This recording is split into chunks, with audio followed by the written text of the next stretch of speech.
చిన్నారి జ్ఞానేశ్వరి అమ్మమ్మ మనతో ఉన్నారు. అయితే అమ్మమ్మ ఏమంటున్నారంటే, "మేము దేనికైనా సిద్ధంగా ఉన్నాం. అంటే మమ్మల్ని తీసుకెళ్ళిపోయినా పర్లేదు కానీ, మా పాపని, మా మనవరాల్ని మాకు అప్పచెప్పండి. మా మనవరాలతో ఉన్న మమేకం మాకు అలాంటిది. మా మనవరాలు ఎంతో సరదాగా మాతో చేతులు పట్టుకు తిరిగేది.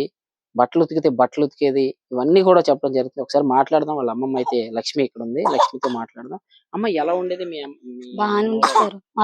మా మనవరాలైతే మట్టుకు బానే ఉండేదండి. వచ్చేదండి ఎంచక్కా ఆడుకునేదండి. గిలక్కాయలా ఉండేదండి. ఆ పిల్ల నడుస్తుంటే గిల్లు గిల్లు గిల్లుమన్నట్టు ఉండేయండి. పిట్టీలు సౌండ్. హ్మ్. ఇంకా ఆ పిల్లకి నేను కష్టపడి పెంచుకున్నానండి ఆ పాపని.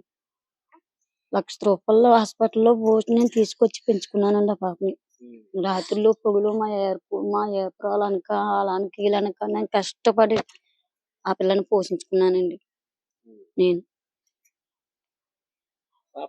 పాటలు పాడేవారండి? హ్మ్. హ్మ్. పాడు నేను పాడతా. మా వర్ణాను పాడతాంలెండి. పాటలు ఆ! పాడుతుంటారు. ఆ! పాటలు పాడతామండి. అలాగే ఆ పాపని ఉయ్యాల్లో పెడితేనే పాట ఆడితేనే గాని పడుకుండేది కాదు. అలాగే పాడేది. మీరు పాట పాడతారా? పాట ఆడతామండి. మేము పాటకే ఎళ్ళేవాళ్ళమండి. కానీ ఇప్పుడు మానేసాం. హ్మ్. ఎళ్ళేవాళ్ళం. నేను ఎళ్ళేదాన్నండి. హ్మ్. అప్పుడు అన్నీ బానే ఉండేయండి. ఇంకా ఈ పిల్ల ఇలా జరుగుతదని అనుకోండి. సరే ఇలా కాపోతే ఎప్పటికన్నా సరే గాని మా పిల్లని మాకు అప్పజెప్పిన ఇలా ఉంటే మన తలో మూలో తాకట్టు ఉండన్నా సరే గాని మాకేదో ఒకటి ఇచ్చేత్తామండి మేము.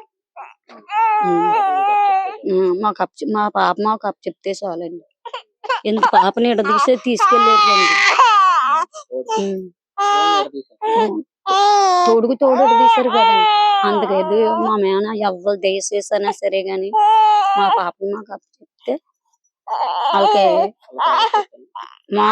మా బుర్రలు తాకట్టు ఎట్టన్నా సరే గాని వాళ్ళకి ఇది చేత్తామండి.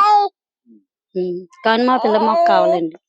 దయచేసి ఎవ్వరి కాడ నుంచి ఉన్నా పర్వాలేదండి. మా పిల్ల మాకు కావాలండి. అయితే నేను పాట పాడితే గాని పాప పడుకునేది కాదు.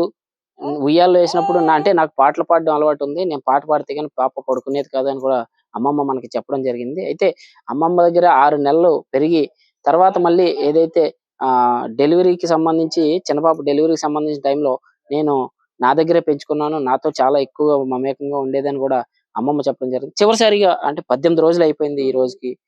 మీరు ఏం చెప్పదలుచుకున్నారు అసలు జనాలకి? జనాలకేంటంటే మా పాపని మాకు అప్పచెప్తే కొద్దిగా ఎవరు తీసుకెళ్ళాలి? తి ఎవరు తీసుకెళ్ళినా పర్లేదండి. కానీ తీసుకెళ్ళడం అయితే మట్టుకు ఇది కావాలని తీసుకెళ్ళిందేనండి. కిడ్నాప్ చేసింది. ఇలా ఎవరో దొంగోలు, దోసోలు ఎక్కడ చచ్చిపోలేదు ఆ పిల్ల. అలాగని దొంగోలు కాదు. ఇది ఎవరో కావాలని చేసిందేనండి. దయచేసి ఎవరైనా పర్వాలేదండి మా పిల్లని మాకు అప్పచెప్తే. మాకు మా తలో మొలో తాకట్టు ఎట్టన్నా పిల్లని హ్మ్.